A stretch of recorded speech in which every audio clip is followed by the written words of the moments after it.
What's going on, everybody? It's your host, Moose, episode 4 of the Viper's Nest, week 1 of the XFL season. It's in the books. We're here to talk all about it. We'll, of course, go around the XFL. Got some hot takes for you. A little segment that we call pluses and minuses. And, of course, we'll go in depth into the Vipers Guardians game, our week 1 matchup. That and everything coming at you right here on the Viper's Nest, episode 4, like we always do. Let's hit that intro.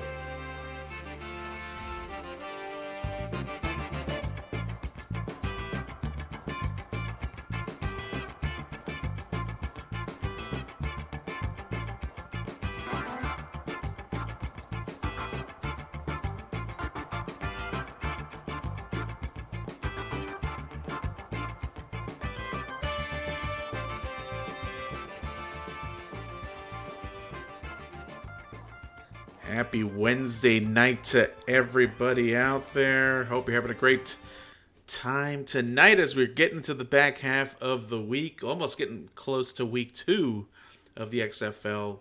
We'll get to that probably in a Friday episode. We'll preview our matchup against the Dragons, but for now, let's focus on week 1 of the XFL, and it was a great success in my opinion. But before we do that, like we always do, he's here this time. Let's bring him in. It's the co-host, MRod, with the fedora. How are you doing, MRod? As always. Hey, I'm doing well. How about yourself? Hey, doing good. We missed you last episode, but we're happy you're back. I know you're full on adulting mode. Buying houses and things. Yep. And having a crazy 3-year-old who has been protesting sleep lately. So that's right. He's got the big boy bed now. So yep. no more suicide attempts jumping off the crib. Nope. Now it's just too easy to not stay in bed. It's just slide right out. So he takes full advantage of that. But hey, he's sleeping right now, so I'm glad I get to be on a show. But yeah, I'll be moving and packing. I'll be moving here the next couple of weeks, so be pretty busy. So I might not be here for the next show or two, but I'll try to make it when I can. And hopefully, once I'm moved and settle in, I'll be full pledged back. And I definitely will be back after my week 1 experience. Not week 1, but week 3, which is our first home game here in Tampa, and I will be at that game, rocking my fedora. So make sure you look for the guy with the Vipers shirt and the fedora. That's right, guys. If you're out there, part of the fan gang, we've been trying our best to make friends on Twitter. It's kind of hard being in Austin, but we'll make sure to look for MRod in the fedora. He'll be wearing his Vipers shirt, fedora, and all. What section are you in? Everyone's been sharing sections. I know you're row 2 or row B. Let me look that up. I got it right here. I know I'm row B. One of the end zones? I'm on the opposite of the pirate ship end zone. Opposite of the pirate ship, so close to where the home team comes out? Or right in the middle? Not too sure. Yeah, regardless, you're over there in the end zone. I think they've got a couple fan zones going up. I've seen some comments online and on Twitter threads of where everyone's going to be at and trying to do a meetup. So hopefully you'll see MRod out there with the fedora and Viper shirt. And we're really section 124. 124. I have to remember. That's probably on the other side of the tunnels. It might be towards the middle, actually. Maybe behind the uprights. I'm trying to remember Raymond James in my mind. But anyway, we hope to hear from you after week 3 so we can get that firsthand XFL experience in person. I'm kind of interested how it's going to do in a big stadium setting. Because I think one of the things I was thinking about over this week was, settings like Audi Field looked amazing because Audi Field only sits like 21,000 people. Even the Houston field, playing out of the UH Stadium, it's a bigger capacity, about 45, 50,000, but they really did well to frame the shots, and the bottom bowl was definitely full.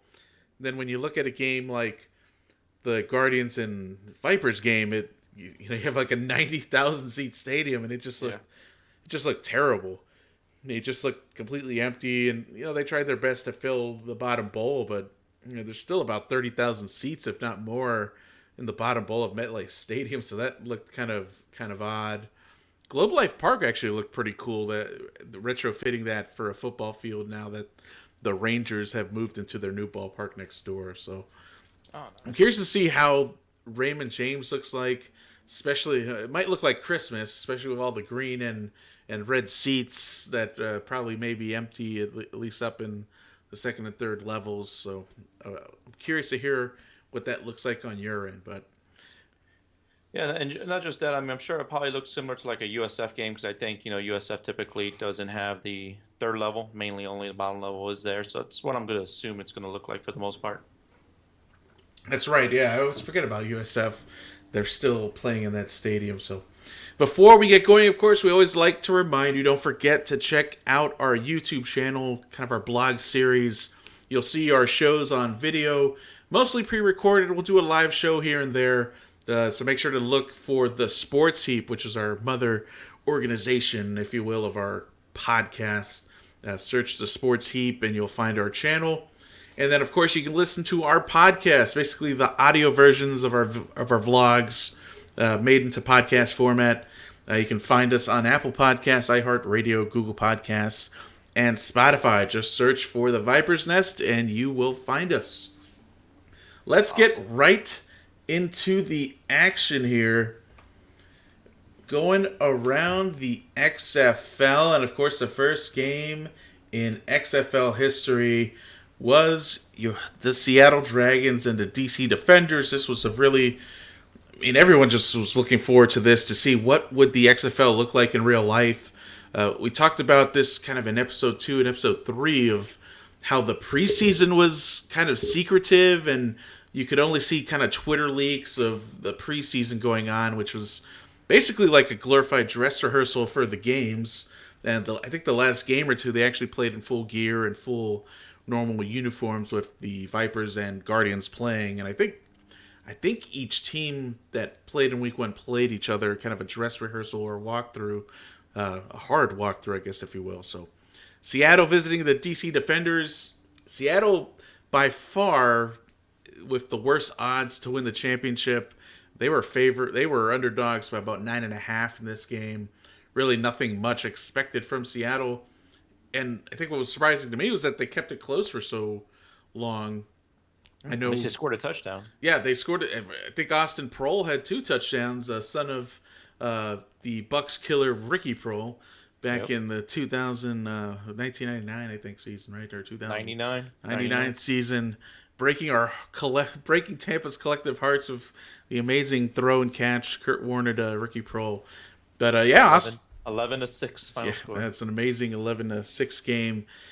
But yeah, Austin Prohl with 2 touchdowns. Basically, all the offense for the Dragons. They were overpowered by the defenders, and the story of the game was the Cardale Jones party. I mean, he was getting MVP chance 2 plays into the game. It was hilarious, but also maybe not wrong, because he played an efficient game. He was over 60% passing, no interceptions, 2 touchdowns. Had some rushing. I mean, it was able to rush for about 30 yards. So an all-around great attack by DC. I had Eli Rogers.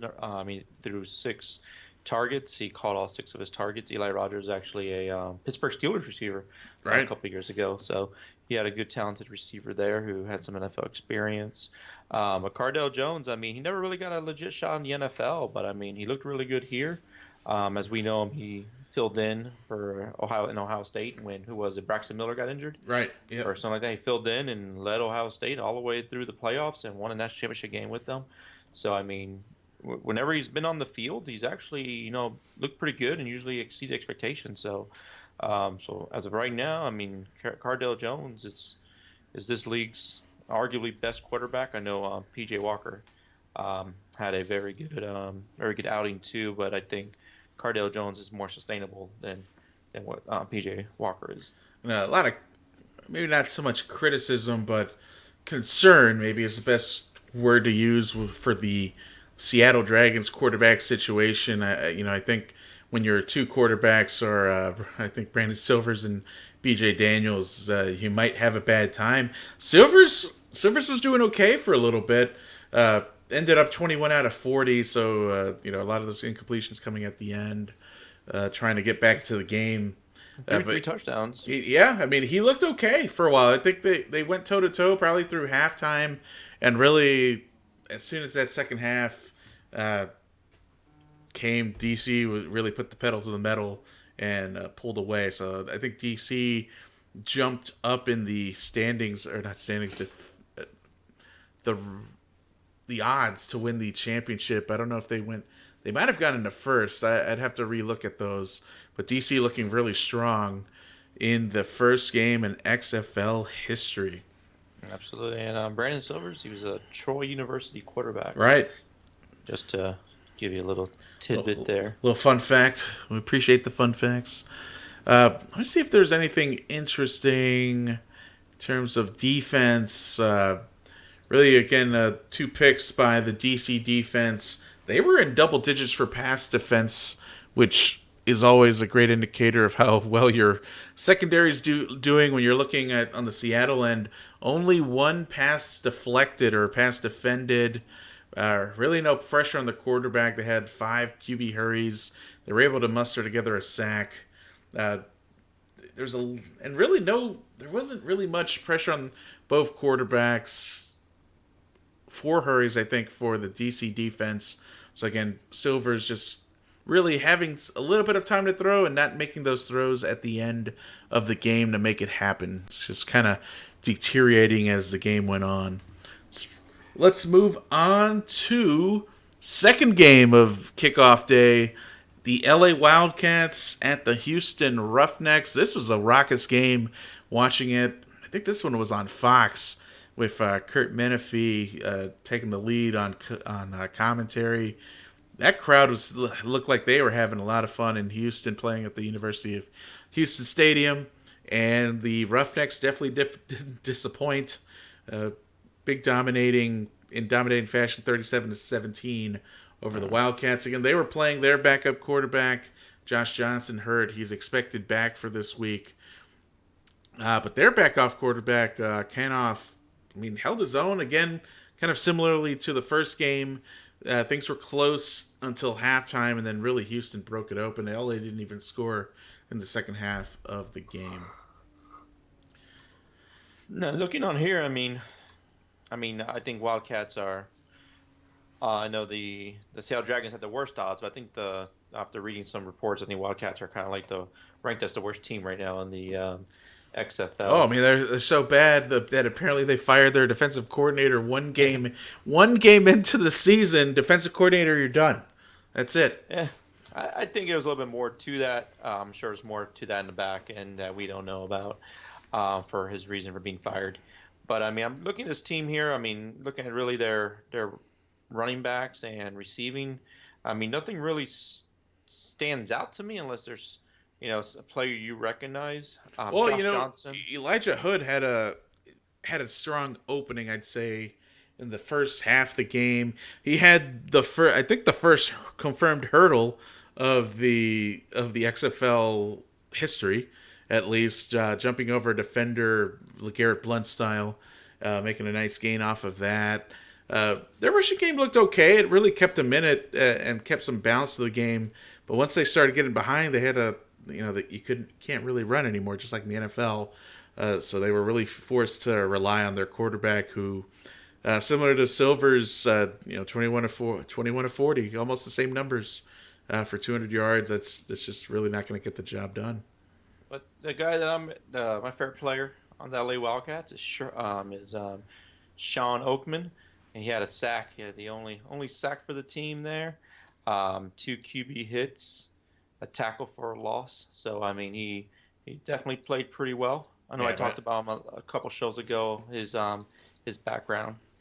But I think my takeaway from this game, and this is one I watched for sure from like beginning to end, was the Houston defense is ridiculous. Maybe it's the LA Wildcats are really a bad team, and we're not going to know until a couple weeks in. But their defense was ridiculous. They had 5 or 6 sacks. They were in the backfield almost every play, whether it was a running play or a pass play. Uh, Tons of I think there were double digits tackles for loss, 2 picks, 12 pass deflected or defended. Like, it was just an unbelievable display of defense. And again, part of that maybe that LA is not great, but I think they have some great defensive talent there on the Houston side of the defense. And also, you going in with LA, we gotta kind of give them the benefit of the doubt going in there with a backup quarterback. I know their starter be back, and we're familiar with Josh Johnson. He played a little bit here in Tampa. I played for half the league. Yeah, Basically like Ryan Fitzpatrick, the forgotten Ryan Fitzpatrick. I mean, Josh Johnson's been on literally about 13 NFL teams, I would say. I mean, at least Ryan Fitzpatrick got to start some seasons. I don't think Josh Johnson. Josh Johnson's never been a starter, but he's came in and filled in here and there sometimes. But yeah, it'd be interesting to actually see him now having his legit, starting role here. See what he can do with this team and to see if they're really that bad. But I mean, like we said, it's still week 1, so things can go different. And we talked a little bit in episode 3 about going for 2 versus going for 1. This was a game where the coaches pretty much decided to go for 2 all the time, and were converting them most of the time. So again, if you remember the chart, about 35 or so or 40% call for going for 2, and then the smaller percentage if you're behind by 5 or more points, you got to go for 3. And we'll talk about going for 3 when we get to the Tampa recap, because there were also some interesting decisions there that led to us only kicking a field goal. Let's move on to the Renegades and the Battlehawks before we get to our Vipers and Guardians recap. Close game, and some may say a boring / low scoring / really bad football game. You would probably have to say there definitely wasn't a crazy display of skill in this game. I think on Saturday's games you had some literal toe dragging catches, one-handed catches. You had an offensive lineman get a completion off a deflection and run for a first down. But really, the Sunday games, including the Tampa game, were kind of rough to watch a little. And this Battlehawks Renegades game was truly a grind it out and see who's going to win. Lots of criticism and concern for the Battlehawks quarterback situation with Tuamu actually doing really well. I'd say he performed probably second out of the 8 quarterbacks, 20 for 27 for 209, and then ran for 77 yards. So yeah, he tore it up. 2-headed attack there. Big game from Matt Jones, forgotten NFL name, 85 yards. He's the leading rusher so far in the XFL after week 1. Matt Jones, I believe he was also a Florida Gator. Right? Yeah, I think he was a Gator. Nick Fitzgerald looks like he got into the game, and we were expecting Christine Michael to be the RB1. Only had 7 carries for no yards, which is wow. Oh man, that was a rough day for Christine Michael. Look, he had a long of 3, so he must have lost a few yards here and there. Looking at the Renegades, I think some of the difficulty there, of course, Landry Jones being out, they were forced to start their backup, Nelson, who had a decent game, 79%. Almost 80%. Yeah, almost 80%. So he was efficient. Only 1 interception. 33 completions. That's pretty impressive, actually. I mean, I just think it was a case of the Vipers. They couldn't get the ball across the goal line. Let's look at their possessions really quick, actually. Punt, fumble, punt. Turnover on downs, punt. When did Landry get hurt? Yeah, he didn't even start. So he got hurt during practices or something in a week or something? I think so. I mean, he was projected not to start because of injury, so I'm not sure when he got hurt, but he should be back. He was close to playing, but the decision was ultimately made for him not to play. Yeah, because he, I know he was the first XFL player selected, and he was supposed to be like kind of like almost the face of the XFL for the most part. So I mean, to lose, only scored 9 points. So I mean, I'm sure this Nelson was not really thinking he was going to start, and then he got the start. So he played pretty well there. So the Renegades were the team favorite to win the championship, right? Right. I mean, they were favored. The Vipers were number 2. Both of those teams losing. Yeah, but I don't want to count the Renegades out until we actually see Landry Jones in there a couple games because, as said, he's supposed to be like the big shot for the league. So I don't know. I think the face of the league might have been passed to Cardell Jones. I think he had a big coming out party this weekend, and we'll see this past weekend. We'll see how he does this weekend as the Guardians come to DC. Let's hop on over to the Vipers game. So week 1 recap of the Vipers, and I don't even know where to start. I know you couldn't watch the game live, and I'm sure you've watched some highlights here and there. It was like watching a standard Tampa football game. It was the best way to describe it. Was especially what we experienced this past season. It was just like watching that. Frustrating offense sometimes, questionable play calls, interceptions from your quarterback in the red zone. Missed field goals. Missed field goals. I was like, wow, this is why just dress him up in red and pewter at this point. I was following some text threads that I'm in and watching this game, and like it literally felt like a Tampa Bay Buccaneers game. Offense couldn't move the ball, interceptions, making terrible throws, and then you have the field goal being missed.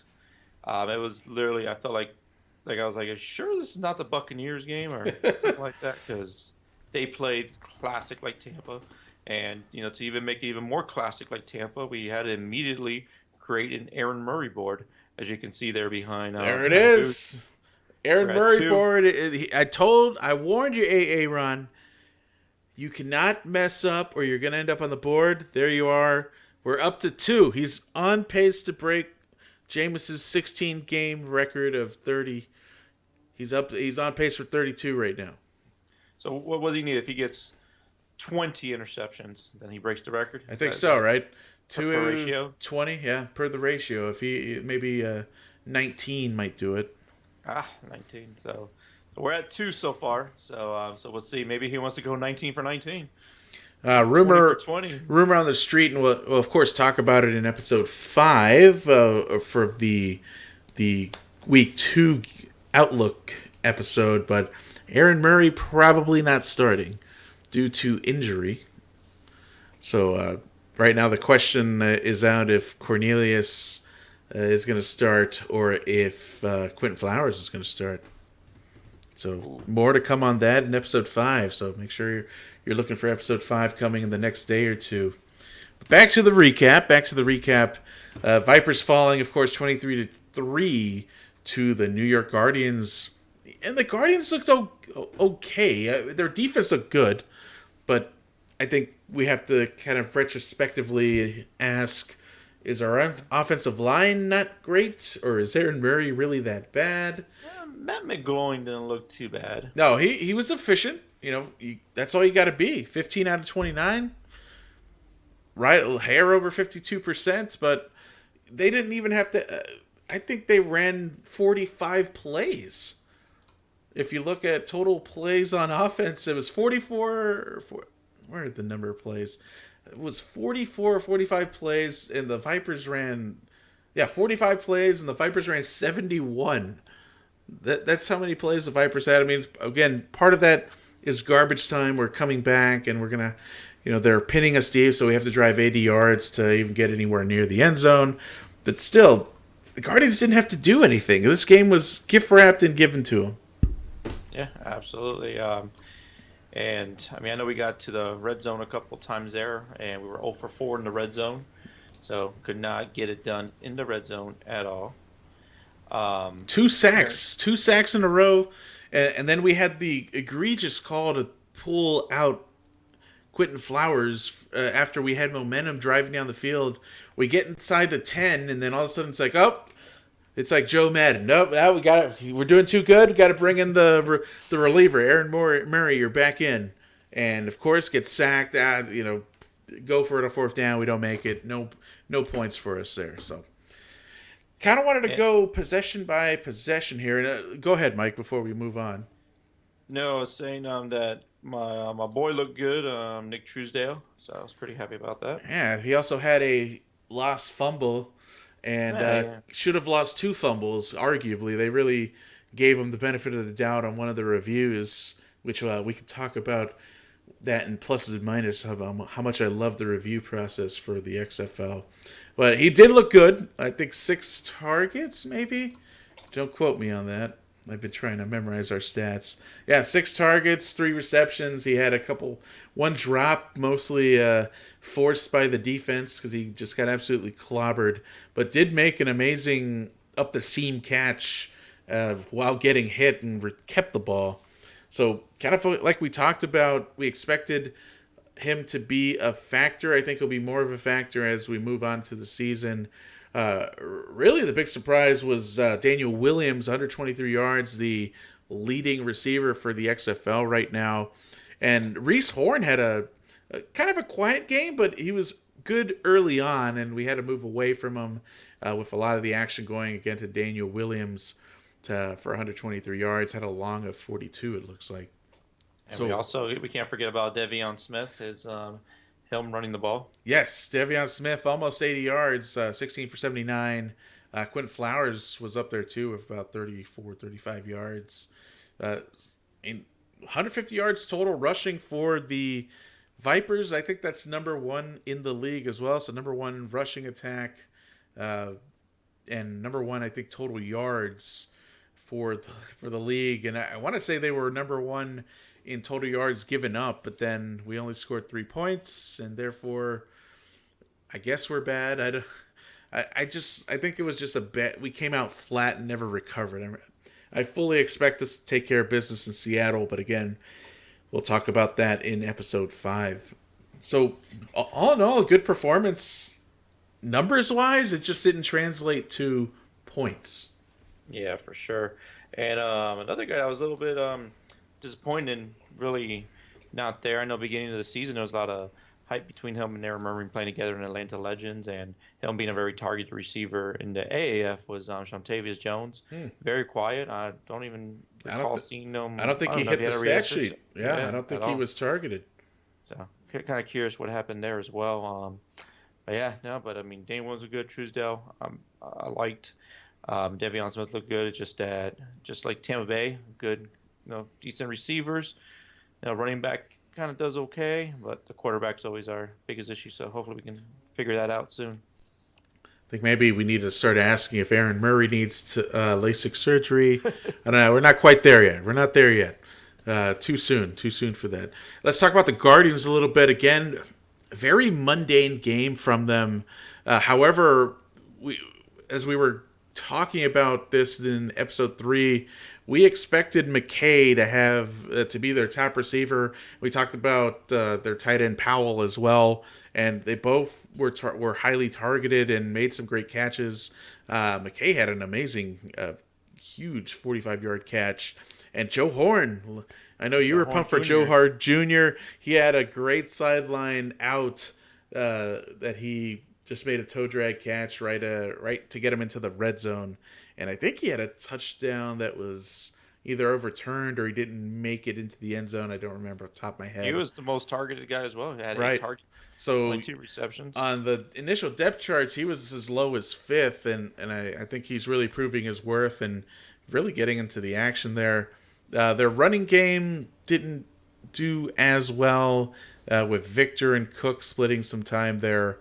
Really only 44 yards on the ground for the Guardians. Now, defense is really where things got interesting, and maybe this is where you can see the tail of the tape, if you will. No QB pressure at all. No pass rush at all for the Vipers. I mean, Matt McGloin was comfortable all day. He had all day to throw most times. minimal movement in the pocket, and was able to set up and throw and make high percentage completions. He struggled a little bit, but I think that's mostly a question of ability. Definitely not the doing of any blitz packages or any pressure that the Vipers were putting on him. There some good defensive play by Antola Kelly, probably our best performing defensive back. And defensive back was an area where we thought we were going to be weak. 3 pass deflections there. I think 7 total for the Vipers defense. A couple tackles here and there. Some of the story is Aaron Murray being sacked 5 times and being hurried or hit close to 12 or 13 times. Their defensive front, I think 8 tackles for loss, it looks like. And very good and efficient on the pass defense. So really the story of the day was New York's defense keeping them in the game and their offense just being good enough to win. Of course, they had a fumble 6 to help them extend the lead to 23-3. I think that was the final score, was the fumble 6 return. But put up some good pressure. Had about 5 sacks there too. Yeah, 5 sacks. So Aaron Murray and Quentin Flowers, when he was back there, they did not have any time. I mean, they were running around the pocket. I think the quarterback hurries number, the quarterback hits number, probably on the low side. For me, it felt like the pocket was dissolving almost immediately. So definitely a disappointing start to so we have a quarterback issue? Do we have an offensive line issue? Well, I don't know. I mean, that's a great question, and I think we can talk about that great transition as we get into pluses and minuses. This will be one of our segments here that we talk about the pluses and minuses of the game. So there's your plus and minus logo with the little Vipers thing there. So for our pluses and minuses, first on my list was the running game and De'Veon Smith. I thought that was a big positive for the game and really helped took a little bit of pressure off of Aaron Murray, but at the end of the day, when you're down 20 points, you're going to have to pass the ball. And when you're down 3 scores, you're going to have to pass the ball. But De'Veon Smith, for the most part, keeping us pretty balanced and almost 80 yards on the ground. And this brings me to my first minus is the offensive pass protection. But then on the plus side, like we just talked about, we ran for 150 yards. So are we a good running offensive line and we just struggled with pass protection? I mean, to me, that's what it looked like, because out of all 8 teams, the Vipers looked so confused on every play. Aaron Murray was basically, you got to look this clip up, MRod. He basically gave away one of our plays by telling De'Veon Smith he was getting the ball at the line with the defense listening to him. So of course he gets stuffed for a loss of 5.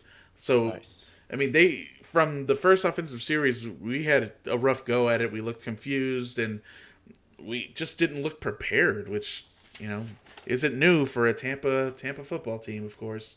So I think you bring up a great point, and I'd love to hear your thoughts on it. I don't know what our offensive. That's a great question. I don't know. We dominated on the ground, but can't keep Aaron Murray off the ground. Do you think it has to do with the lack of guards that we have?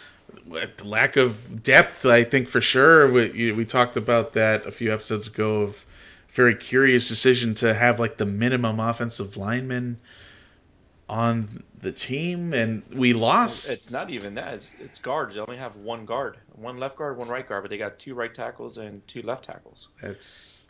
So maybe it's lack of options on the interior line. I'm not sure. I know we lost someone, and we had to sign someone off I think we signed someone off of Team 9 before we started the season. I have to look through the transaction history, but one of our starting guard went down and is, I think, out for the year, and we just had to sign someone off the street to come play guard for the Vipers. So I think that's part of the problem there.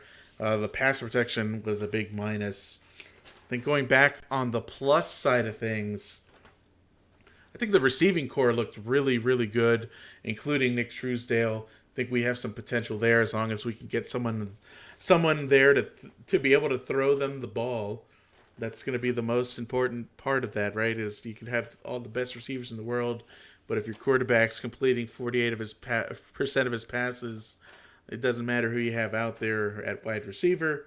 Again, kudos to Daniel Williams. Reese Horn had a strong beginning of the game, got a little quiet at the end, and Nick Truesdale, despite his holding on to the ball issues that he had, a big fumble that changed momentum in the game. And then we get to another minus, and I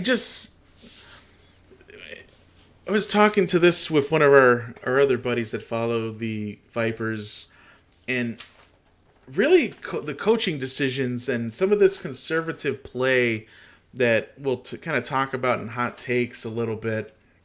I thought that was a minus because there's a lot of rules in the XFL that disincentivize being conservative. So it's really trying to force you to be aggressive and go for it. And we really saw Tampa coaching play an old school football game. I mean, taking a field goal, especially knowing that you can go for 3, which is a new wrinkle in the XFL rules. So basically, Trestman decided to kick a field. He's down 17-0, and in theory, this is still a 2-score game. Instead of going for it inside the red zone, decides to put out Franks to kick a 23-yard field goal.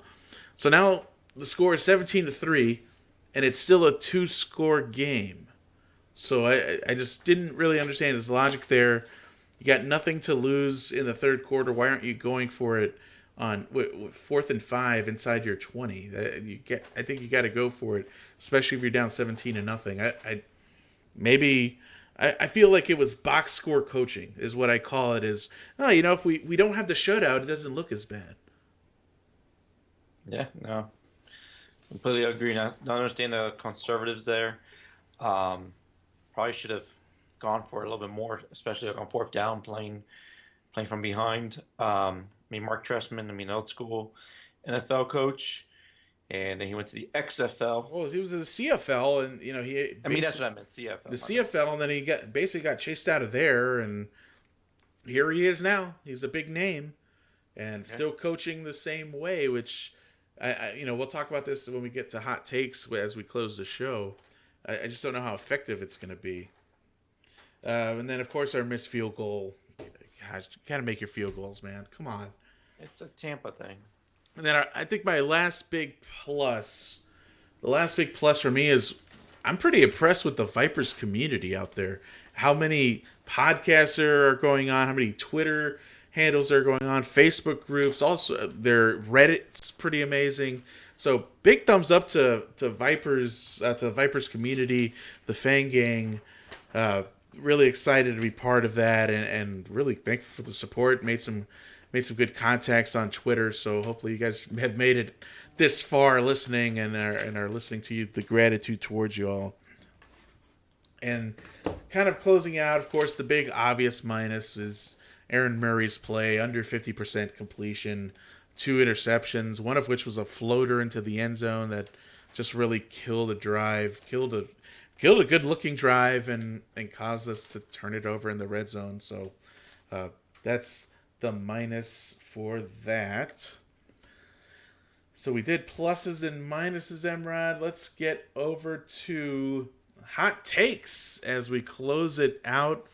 First bullet point there. Do we have a QB controversy already? Week 1 of the XFL. What are your thoughts on Quentin Flowers and Aaron Murray? I say it depends on the offensive line, because if our offensive line plays the way it did, you could put Tom Brady back there and he's not going to be efficient. So, QB controversy. It's easier to say yes based on our 2 interceptions and Aaron Murray's trying to play Tampa quarterback as trying to play as closely as Jameis Winston as he could, but he did look good if that's what he was going for, and he did meet the role. But however, I don't want to go ahead and jump the gun and say we need Quentin Flowers in there yet, because Quentin Flowers is he's going on there like as a running back sometimes on the depth chart. So I'm kind of concerned about his throwing and accuracy. If you look at his, he only had 2 attempts, completed one of them. So I mean, he ran the ball 5 times. Do I trust Quint Flowers throwing the ball? I don't know yet, but I want to say it's more of a offensive line issue than a quarterback controversy. So right now, week 1, I'm going to say not yet. Not yet. I think I'm going to have to disagree because our offense looked night and day different when Quentin Flowers was in there. And if, you're right, only had to throw the ball 2 times. I think he got sacked once, had 1 or 2 of the sacks that the Guardians were able to get. However, we were moving the ball. He had that dual threat, and that I think that forces you to play a different game versus Aaron Murray who's not particularly mobile and apparently doesn't have a great accurate arm. So I think if you have that threat of he could run on me, I think it forces the defense to play a little bit differently. And I like the dynamic that we had there. He was able to move the sticks, get him into the red zone, and then Tressman makes crazy decision. All right, you're good, thanks. We're gonna put Aaron Murray back in there, and of course he kind of fouls it up, and we don't score, or we throw an interception in the end zone. So I mean, but also should they be changing quarterbacks that often throughout the game as well? But I mean, it's just it's a take on the Wildcat, basically, right? No different than Taysom Hill goes in. Yeah, no, makes sense. But still, I don't want to count Aaron Murray out yet. I still need to see him improve offensive line. I got to give him more. It's the first game he's played realistically since being a quarterback at Georgia, because I know in Kansas City he didn't really play much. He was a backup there most of the time, and then on the AAF Legends, he played some. I know he split some time with Matt Sims in the AAF and the Atlanta Legends. I meant, and really, despite like his first start he's really had, his first game that was behind him. So, it's been a while. It's not like Matt McGloin, who played football maybe 2-3 seasons ago, was starting for the Raiders. Has about 7 starts there. So, I mean, I gotta give him another chance before I go ahead and count him out. And like we mentioned earlier in the show, likely out for week 2. Talk of backup quarterback going in that may not even be Quentin Flowers, just to throw that element of surprise. But, I mean, if the next quarterback comes in, has a 60+ percentage, throws a couple touchdowns, and is efficient, I say roll with the hot hand. Especially with only 10 games, your margin of error is much smaller than if you're playing 16 games. So very similar to kind of college football if you think about it. You yeah, lose one game and it could that's it. That could be it. Seasons and you're done. So I want to talk a little bit about Mark Tressman and kind of his history. Of course, just an uber conservative play caller. Kind of was his undoing in Chicago, as well as up in the CFL.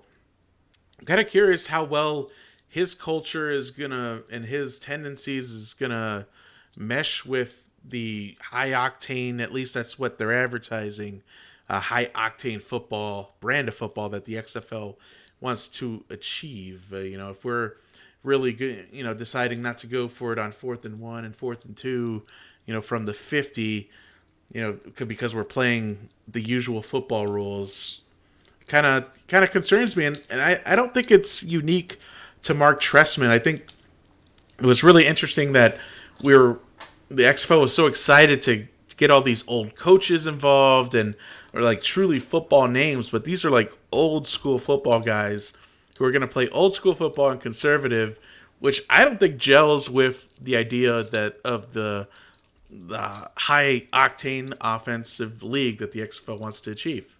I don't know if you have any thoughts on that. No, I mean, the only thoughts I really have is, these coaches, Mark Tressman and a few others who, like you were saying, they're old school coaches. I mean, old school game was more a run and pound type of game. Quarterbacks didn't throw the ball more than like 30 times a game, and it was all really defensively based, and just trying to run the clock out. Which now football's very different, whereas it's all about a throwing game. It's a passing league now. So I mean, I definitely see where you're coming from there, and maybe they got these coach names to try to draw attention, like Mark Trestman, stuff like that. But could this be something where they kind of go more to younger coaches next year, where more coaches who run the spread and stuff like that? Right, and I think you're right. I mean, you got to give this league some street cred before we buy in, right? So I think you're right. We were like, oh wow, Mark Trestman, we know that name, and June Jones, and who's the coach out of Dallas, the old Bob Bob Stoops Stoops. You know that. Yeah, I think you're right. Gives you instant credibility. and Uh, Winston Moss over in LA. And and then then, the coach, who's the coach of the Dragons? I feel like he's a significant oh, name. Jim Zorn. Jim Zorn. Jim Zorn's a big name, and I forget the coach of the Guardians, but he had some history coaching at Yeah, he was a New York with the Giants. Giants. Yeah, I He mean, was offensive coordinator in their 2 Super Bowls. yeah. So some big names there. I just don't know if the old school nature is going to mesh well with running 4 wide receiver sets every down and going for fourth and 5 every once in a while. And then kind of our last bullet point as we close, we really got to see the conservative play being punished a little bit with the major touchbacks, with the punts, which really it's really forced teams to sky their punts and make sure teams are catching it inside the 20. Freaking master of that was Marquette King. Had an amazing game for the Seattle Battlehawks. You got to look up this clip. He booms a punt, probably on the roll, 65 to 70 yards. It stops inside the 1 on its own, and Wow. and then his teammate out of nowhere just comes flying and tries to cover the punt up and then kicks it into the end zone. Marquette King was so mad. He was like, "Why? Why would you do that?" It was like the most perfect punt I've ever seen. But again, it's just the old school strategy. The coaches are so used to punting. It's like, all right, we're going to pin them deep. And now it's just, you can't really do that, but they're still choosing to punt instead of go for it. So I don't know. Maybe it takes some time for the XFL, for them to get used to the rules and understand at least that all teams are on equal playing field. So, I mean, if you're going for it on your 50, it's okay because the team just has to go 50 yards, and it's not like it's Tom Brady back there. Yeah. So Uh, no, that's an interesting point there. Also, just aside from that, I know these hot takes. Just wanted to ask you. I know I didn't get to really watch much games at all, but what do you think about the kickoff, the new kickoff strategy? oh right, yeah, I actually really liked it. I hope it's something that the NFL implements down the road. Never really understood why we run 70 yards down the field. I know I didn't like doing it when I played. It's and then I mean it is what it is. But I think as our athletes have become bigger, stronger, faster, it's just you can't have people running 25 miles an hour with 50 pounds of equipment trying Yeah. to hit someone who's also running 20 miles an hour in the opposite, like straight on at you anymore. It just, you can't, it's just not going to work anymore. So I really liked it. Nice with the kick going over into the protected area. And I know one of our buddies was a really big fan of like the live reporting during the game as players step off the field. What was your thought on that?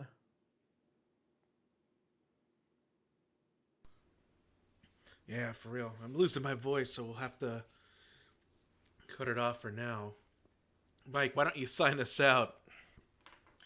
All right. Well, thank you for watching. We'll be here hopefully this week. We will be kind of getting a preview for week 2 while we face the Seattle Dragons. But have a good rest of the week. This is Mike. Hopefully, I'll be here Friday to join Moose. You can check us out on Twitter. Mike is, you can look for me, well, Mike MRod, as I've called, is at MRod_TSH, which TSH stands for The Sports Seat. And Moose is at Moose_TSH. You could find him there on Twitter as well.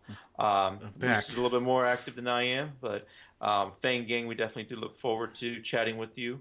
And anybody there in the Fang Gang who wants to collaborate with us, and maybe even join our podcast and talk about some XFL, we'll definitely be more than happy to consider you as well. I will be at the game in 2 weeks. Look for me.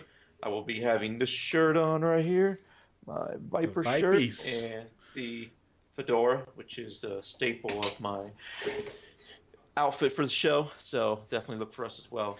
Moose, you get your voice back? You all right? I'm back. I don't know what happened there. My throat got super tight. I don't know what happened.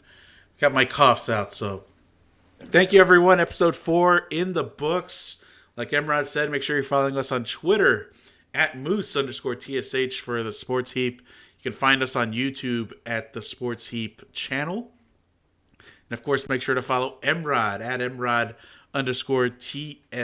for your latest sports news and GIFs. You can always find my gambling, my degeneracy on there as well. I've made some money on UFC, but we'll have to leave that for our last episode of $10 Sports. That's been it for us here at the Viper's Nest. Have a great night. Go Vipers. Beat those Dragons on Saturday. We'll see you on Friday night for the preview show. Good night.